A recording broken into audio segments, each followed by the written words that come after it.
2016년 7월 인천국제공항. 비행기에서 내린 한 50대 남성이 입국장 앞에서 걸음을 멈췄습니다. 25년간 북한 하늘을 날던 호위 조종사 출신 그가 가장 먼저 놀란 것은 군인이 없다는 사실이었습니다. 무장한 군인들 대신 미소 짓는 안내원들, 시민에게 고개 숙이는 공무원들. 그는 공항 한복판에서 무릎을 꿇고 눈물을 흘렸습니다. 과연 이 남성에게 무슨 일이 있었던 걸까요? 여러분의 구독과 좋아요가 이런 진실을 세상에 알리는 힘이 됩니다. 비행기 바퀴가 땅에 닿는 순간 제 심장은 터질 듯 뛰었습니다. 2016년 7월 어느 날 오후 저는 생애 처음으로 대한민국 땅 인천국제공항에 발을 디뎠습니다. 50년 가까이 북한 하늘만 날던 조종사가 이제는 승객으로 자유의 땅에 내린 것입니다. 기내에서 내려 입국장으로 걸어가는데 제 발걸음이 저절로 멈춰 섰습니다. 여러분, 제가 가장 먼저 놀란 게 뭔지 아십니까? 바로 군인이 없다는 것이었습니다. 북한 공항이라면 어디든 무장한 군인들이 총을 들고 시민들을 노려보며 큰 소리로 명령을 내립니다. 빨리 움직여라. 가방 열어봐라. 그게 당연한 줄 알았습니다. 그런데 인천공항에는 군인 대신 친절한 안내원들이 미소를 지으며 길을 안내하고 있었습니다. 공항 경찰도 시민들에게 공손하게 인사를 하더군요. 저는 그 모습이 믿기지 않아 한참을 멍하니 서 있었습니다. 더 놀라운 광경은 그 다음이었습니다.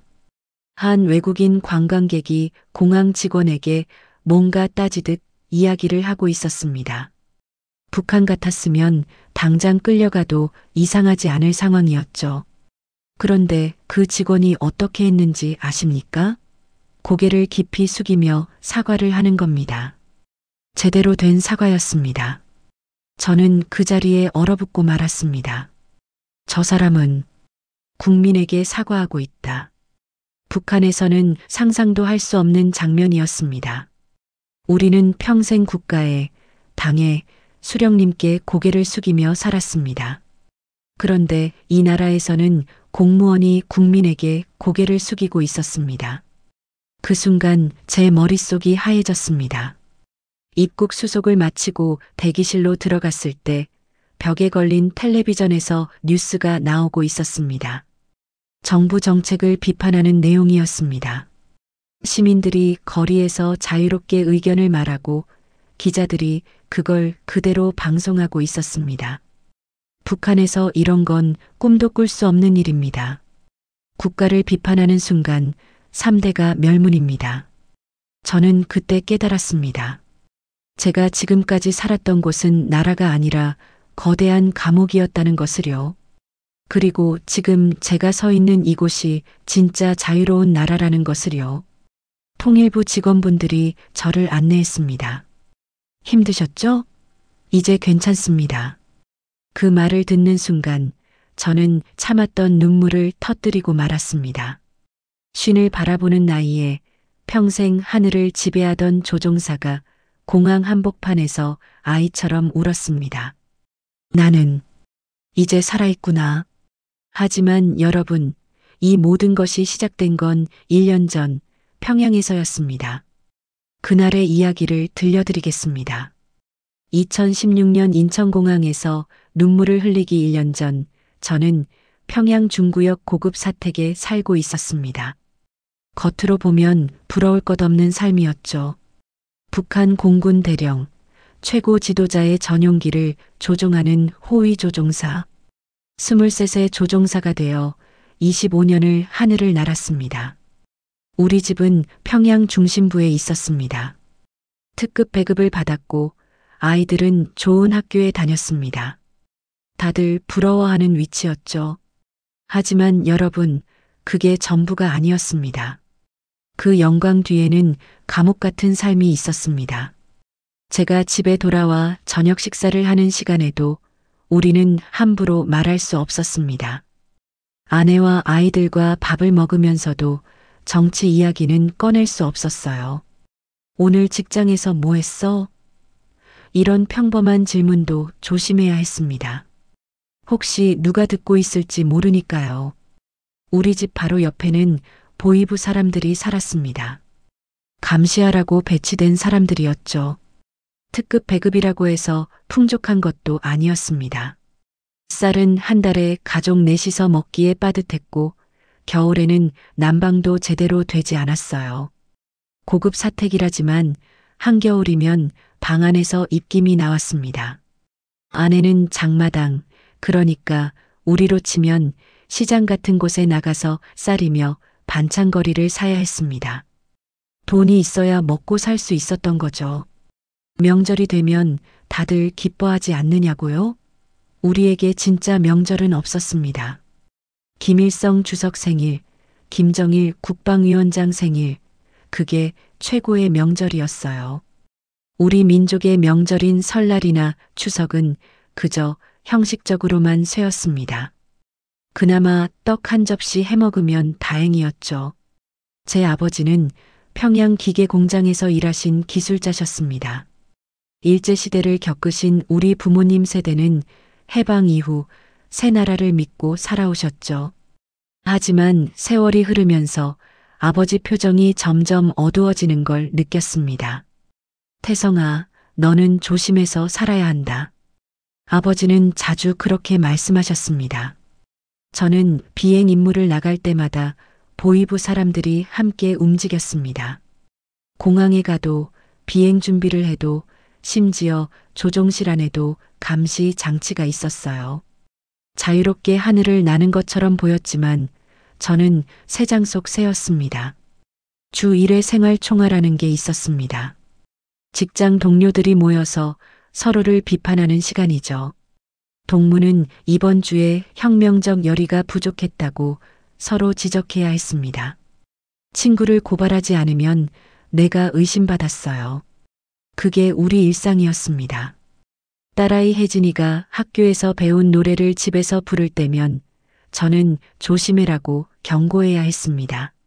아이가 순진하게 잘못된 말을 할까봐 늘 걱정이었죠. 부모가 자식에게 자유롭게 말하라고 가르칠 수 없는 나라, 그게 우리가 살던 곳이었습니다. 그래도 저는 그때까지 의심하지 않았습니다. 이게 우리 체제니까 나라를 지키려면 어쩔 수 없지. 그렇게 스스로를 달래며 살았습니다.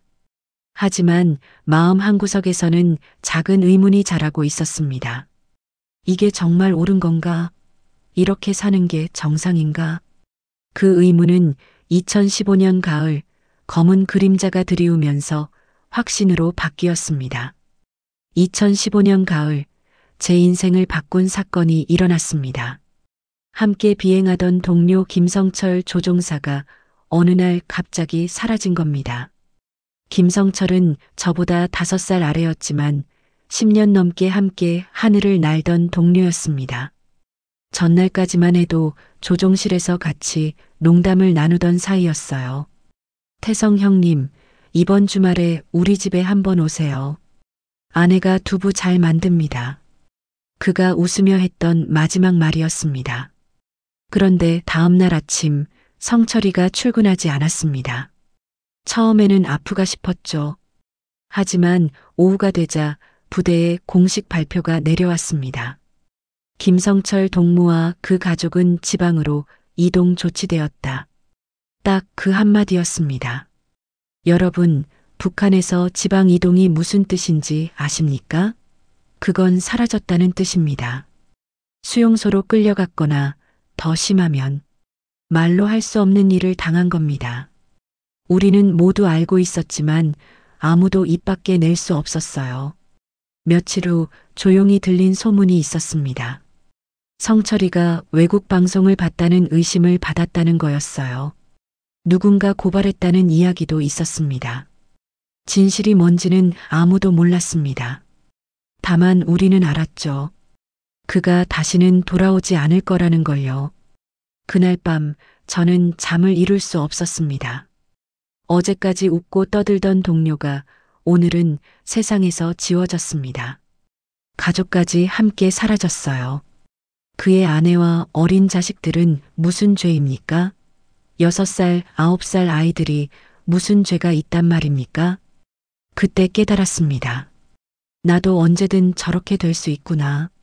아무리 충성해도, 아무리 조심해도 누군가 의심하면 끝입니다.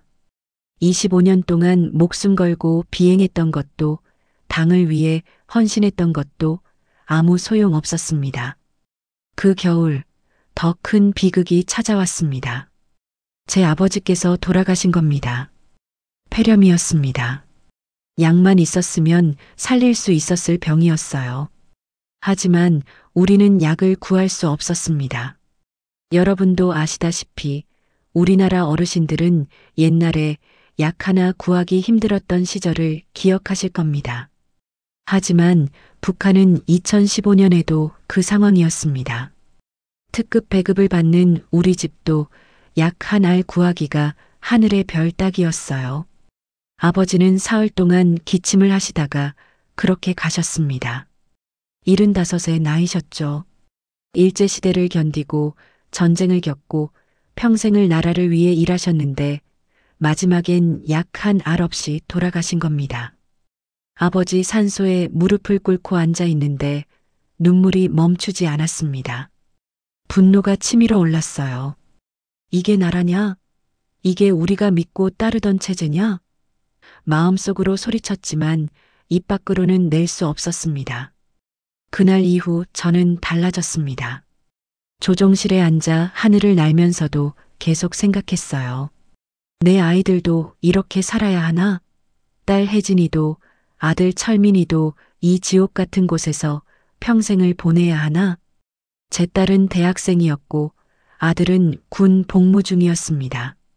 둘 다 20살 전후였죠. 저는 그 아이들의 미래를 생각하면 가슴이 무너져 내렸습니다. 저처럼 감시받으며 살고 언제 사라질지 모르는 공포 속에서 살아야 한다니. 성철이가 사라진 지 2달쯤 지났을 때 더 충격적인 소식을 들었습니다. 성철이 가족 전체가 수용소로 끌려갔다는 거였어요. 6살, 9살 아이들까지요. 북한에서는 그걸 연자제라고 합니다. 한 사람이 죄를 지으면 3대가 벌을 받는 겁니다. 그날 밤 집에 돌아와 잠든 아이들을 바라봤습니다. 혜진이와 철민이의 평화로운 얼굴을 보는데 결심이 섰습니다. 이 아이들만은 이곳에서 구해야 한다. 내가 무슨 일을 해서라도. 그날부터 저는 탈출을 계획하기 시작했습니다. 동료의 실종과 아버지의 죽음 이후 저는 매일 밤 잠을 설쳤습니다. 탈출해야겠다는 생각과 가족을 두고 갈 수 없다는 생각 사이에서 괴로워했죠. 여러분 상상해 보십시오. 50평생을 살아온 고향을 떠나는 일을요. 늙으신 어머니와 사랑하는 아내, 20살 남짓한 자식들을 남겨두고 혼자 도망치는 일을요. 제 마음이 얼마나 찢어졌는지 아시겠습니까? 하지만 저는 알고 있었습니다. 가족을 데리고 함께 탈출하는 건 불가능하다는 것을요. 호위 조종사인 제가 가족과 함께 사라지면 당장 추격이 시작됩니다. 국경까지 가기도 전에 붙잡힐 게 뻔했어요. 그러면 우리 모두 수용소행입니다.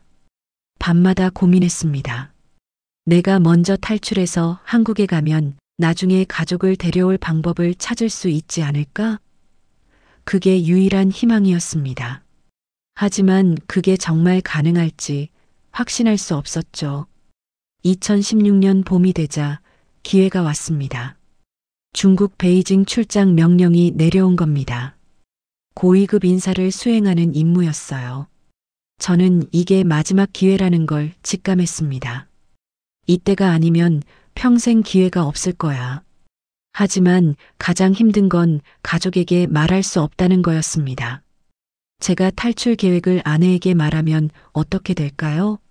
나중에 보위부가 아내를 조사할 때 아내가 알고 있었다면 온 가족이 위험해집니다. 그래서 저는 아무에게도 말하지 않기로 했습니다. 출장 떠나기 일주일 전 저는 아버지 산소를 찾아갔습니다. 어머니 산소도 그 옆에 있었어요. 어머니는 제가 군대 있을 때 돌아가셨거든요. 저는 부모님 산소 앞에 무릎을 꿇고 절을 올렸습니다. 아버지, 어머니, 불효자를 용서하십시오. 이 자식이 고향을 떠납니다. 하지만 혜진이와 철민이만은 살려야겠습니다. 이 아이들만은 이곳에서 구해야겠습니다. 산소 앞에서 한참을 울었습니다. 50 가까운 나이에 부모님 산소 앞에서 아이처럼 울고 있는 제 모습이 초라했습니다. 하지만 울음을 멈출 수 없었어요. 집으로 돌아오는 길에 동네를 천천히 걸었습니다. 어릴 적 뛰어놀던 골목, 학교 가던 길, 친구들과 모이던 장소, 모든 게 마지막이라는 생각에 하나하나 눈에 담았습니다. 우리 민족은 고향을 소중히 여기지 않습니까? 6.25 때 헤어진 이산 가족들도 죽는 날까지 고향을 그리워하셨잖아요. 출장 전날 밤 저는 자는 아이들 방에 들어갔습니다. 혜진이는 대학 시험 준비한다고 늦게까지 공부하다 책상에 엎드려 자고 있었어요. 철민이는 군 휴가를 나와서 방에서 자고 있었고요. 저는 두 아이를 번갈아 바라봤습니다. 혜진이 머리를 쓰다듬고 철민이 어깨를 토닥였어요. 아빠가 너희를 꼭 구할게. 조금만 기다려라. 자유로운 곳에서 다시 만나자. 아내는 부엌에서 제 출장 짐을 챙기고 있었습니다. 베이징은 춥다던데 내복 챙겨요. 감기 조심하고요. 평범한 일상의 대화였죠. 저는 아내를 안았습니다. 갑자기 안기니까 아내가 놀라더군요. 왜 이래요? 무슨 일 있어요? 아니야. 그냥 고마워서. 그날 밤 저는 한숨도 자지 못했습니다. 내일이면 이 집을, 이 가족을, 이 나라를 떠납니다. 다시는 돌아오지 못할 수도 있습니다. 아니, 돌아와서는 안 됩니다. 새벽에 일어나 집안을 돌아봤습니다. 가족 사진이 걸린 거실, 아이들 책상, 아내가 가꾼 화분. 모든 게 소중했습니다. 저는 속으로 말했습니다. 미안하다. 정말 미안하다. 하지만 이해해다오. 이게 우리가 사는 길이야. 출발하는 차에 올라타면서 뒤돌아보지 않았습니다. 뒤돌아보면 차마 갈 수 없을 것 같아서였습니다. 그렇게 저는 평양을 떠났습니다. 평생을 살았던 도시를, 사랑하는 가족들을, 늙으신 어머니를 남겨두고 2016년 4월 저는 베이징행 비행기에 올랐습니다. 25년 경력의 조종사였지만 그날따라 손이 떨렸습니다. 이번이 제 마지막 비행이 될 테니까요. 비행기는 평양순환공항을 이륙했습니다. 창밖으로 보이는 평양 시내, 대동강, 익숙한 풍경들이 점점 작아졌습니다. 저는 조종실에 앉아 그 모든 걸 눈에 담았어요. 평생 날았던 하늘이었습니다. 23 청년이 조종관을 처음 잡았던 그 하늘이었죠. 비행 중에 압록강이 보였습니다. 저강 너머가 중국입니다. 수많은 탈북자들이 목숨 걸고 건너는 그 강이었죠. 저는 비행기 안에서 편하게 그 강을 넘고 있었습니다. 하지만 제 심장은 강을 헤엄쳐 건너는 사람들보다 더 빠르게 뛰고 있었어요. 괜찮습니까? 옆자리 부조종사가 물었습니다. 제 손이 떨리는 걸 눈치챈 모양이었어요. 아, 좀 피곤해서 그래. 저는 얼버무렸습니다. 어떻게 말하겠습니까? 지금 이 비행이 끝나면 나는 도망칠 거라고요. 베이징 공항에 착륙했습니다. 평생 수백 번도 넘게 착륙했지만 그날은 달랐습니다. 바퀴가 땅에 닿는 순간 이제 시작이구나라는 생각이 들었어요. 떨리는 다리로 비행기에서 내렸습니다. 공식 일정을 마치고 호텔에 돌아왔습니다. 저는 고위급 인사 수행 임무였기 때문에 그분들 일정이 끝나면 자유시간이 있었어요. 바로 그때가 제 기회였습니다. 호텔 방에 들어가자마자 저는 짐을 꾸렸습니다. 아니, 짐이랄 것도 없었죠. 여권과 신분증, 그리고 호주머니에 있는 돈 조금. 그게 전부였습니다. 평생 모은 것이 그것뿐이었어요. 거울을 봤습니다. 50 가까운 나이의 초라한 남자가 서 있었습니다. 리태성, 너 지금 뭐 하는 거야? 정말 이렇게 가족을 버리고 도망치는 거야? 스스로에게 물었습니다. 하지만 돌아갈 수 없었습니다. 돌아가면 성철이처럼 사라지는 겁니다. 가족도 함께 수용소로 가는 거예요. 아니야, 이게 가족을 살리는 길이야. 내가 먼저 자유를 얻어야 아이들을 구할 수 있어. 저녁 7시 저는 호텔을 나섰습니다. 북한 수행원들이 어슬렁거리고 있었지만 다행히 저를 막지는 않았어요. 저녁 식사하러 나갑니다. 평범하게 말하고 나왔습니다. 택시를 잡았습니다. 중국어를 거의 못했지만 손에 적어간 주소를 보여줬어요. 한국 대사관. 기사는 고개를 끄덕이고 차를 출발시켰습니다. 택시 안에서 저는 뒤를 계속 돌아봤습니다. 혹시 누가 따라오는 건 아닌지, 감시하는 사람이 있는 건 아닌지, 심장이 터질 것 같았어요. 하늘에 계신 아버지, 어머니, 저를 도와주십시오.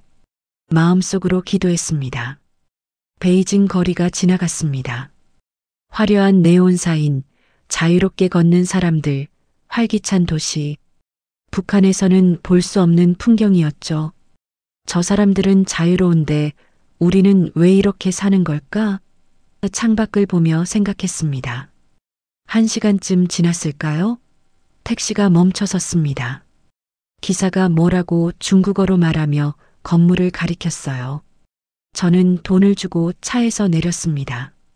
눈앞에 태극기가 보였습니다. 대한민국 국기였어요. 그 순간 눈물이 쏟아졌습니다. 50평생을 북한에서 살았지만 그 태극기가 그렇게 아름다워 보일 줄 몰랐습니다. 정문으로 걸어갔습니다. 경비원이 저를 막아섰어요. 저는 떨리는 목소리로 말했습니다. 한국어로요. 저는 북한에서 왔습니다. 저를 도와주십시오. 경비원이 놀란 표정으로 저를 쳐다봤습니다. 곧 어디론가 전화를 걸더니 안으로 안내했어요. 대사관 문을 들어서는 순간 제 다리에 힘이 풀렸습니다. 됐구나. 해냈구나. 복도에 주저앉아 한참을 울었습니다. 50 가까운 나이에 평생 하늘을 지배하던 조종사가 이국당 대사관 복도에서 아이처럼 울고 있었습니다. 하지만 그 눈물은 슬픔만이 아니었습니다. 안도와 두려움, 죄책감과 희망이 뒤섞인 눈물이었죠. 혜진아, 철민아, 아빠가 먼저 갔다. 조금만 기다려라. 꼭 데리러 갈게. 그날 밤 저는 대사관 안에서 평생 처음으로 자유로운 밤을 맞이했습니다.